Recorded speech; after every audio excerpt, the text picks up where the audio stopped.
Сәлеметсіздер ме 4-ші сынып білім алушылары? Бүгін біз қазақ тіл пәні бойынша қашықтықтан оқыту онлайн сабағын бастаймыз. Тақырыбы осы шақ. Оқу мақсаттары. Мәтіннің тақырыбы мен мазмұнының өзара сәйкестігін анықтау және ондағы негізгі ойды тұжырымдау. Етістікті тиісті шақта, өткен шақ, келер шақ, осы шақта қолдану.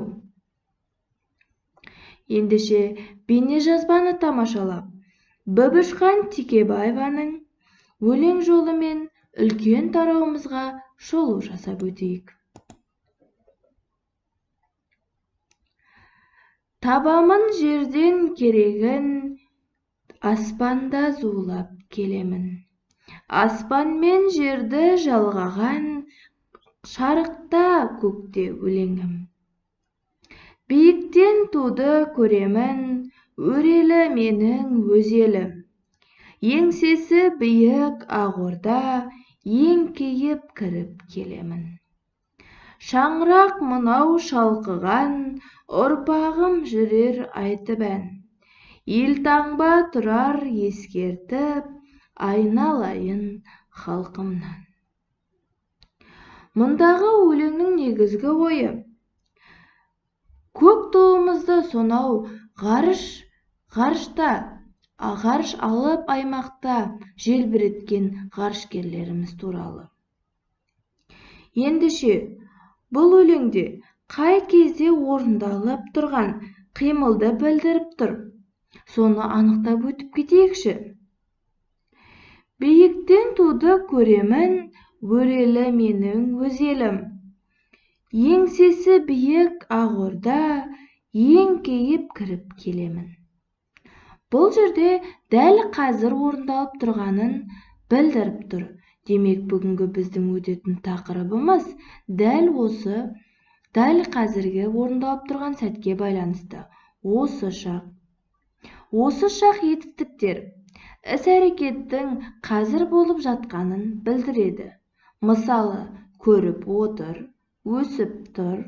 Осы шақ етістіктері: не істеп отырмын, не істеп жатырмын, не істеп тұрмын, не істеп жүрмін. Не істеп отырсың, не істеп жатырсың, не істеп тұрсың, не істеп жүрсің. Не істеп отыр, не істеп жатыр, не істеп тұр, не істеп жүр деген сұрақтарға жауап береді. Осы тақырыбымызға байланысты берілген сызбаға сәйкес сөйлемдер құрап жаз. Ұшып жүр, жинап жатырмын, жаттап отыр. Мысалға, аспанда торғай ұшып жүр. Келесі, жұмбақты оқып шешуін тап. Көк қарбызым қойған жерде биік тұр. Сол қарбызға бүкіл әлем сыйып тұр. Бұл жерде етістіктің қай шақта, қай жақта тұрғанын айт. Жұмбақтың шешуіндегі сөз туралы не білесің? Және жұмбақтың шешуіндегі сөз бойынша осы суретке байланыстырып әңгіме құрап жаз.